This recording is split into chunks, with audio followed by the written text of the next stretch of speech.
Johanna Chabas, bonjour. Vous êtes d'habitude dans l'ombre à travailler avec Marie Dupin et c'est vous qui portez cette chronique ce matin.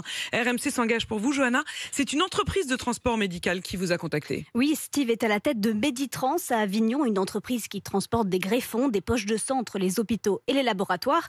Depuis le début du Covid, il est énormément sollicité, il travaille beaucoup.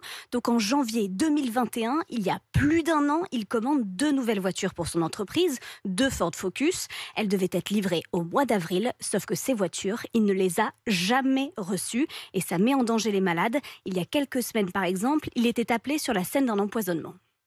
Il nous manquait un véhicule, donc on a dû faire appel à un véhicule qui venait de Valence, qui a dû se déplacer très rapidement pour venir sur place afin de nous assister. C'était très compliqué, on a réussi à gérer, mais malheureusement, au lieu de gérer cette urgence-là en 10 minutes, on l'a géré en 45 minutes. Le retard de Ford met en péril notre structure, le retard de Ford met en péril les patients. Si jamais on n'arrive pas à temps, la conséquence finale, la pire qui puisse exister, c'est perdre un patient à cause du retard de prise en charge.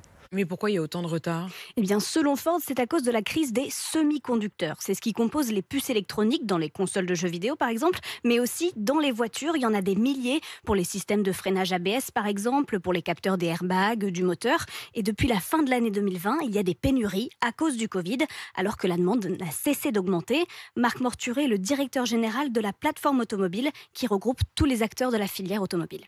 C'est près de 10 millions de véhicules qui n'ont pas pu être produits dans le monde en 2021 à cause uniquement de la pénurie de semi-conducteurs, c'est-à-dire à peu près 10% de la production mondiale. C'est considérable. Les constructeurs, parfois, ont eux-mêmes des difficultés pour avoir de la visibilité sur les livraisons. Le cas que vous expliquez me paraît extrême. Les délais, d'une façon générale, ne sont pas aussi importants, souvent de 6 mois, de 9 mois parfois. C'est évidemment anormal et les constructeurs font tout ce qu'ils peuvent pour régler cette situation, mais malheureusement, la vérité est que on ne va pas régler encore ces problèmes à très court terme. Et qu'est-ce qui va se passer pour Steve ? Eh bien, on a contacté Ford. Le constructeur admet ne toujours pas avoir construit les voitures.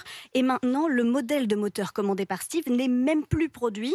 Donc Ford essaye de trouver un modèle de substitution. Mais Steve attend de pouvoir les essayer avant de faire son choix parce qu'il faut évidemment que ces véhicules correspondent aux exigences de son métier. Merci beaucoup, Johanna Chabas, ce matin. Comme Steve, vous n'hésitez pas, vous écrivez à l'adresse rmcpourvous@rmc.fr.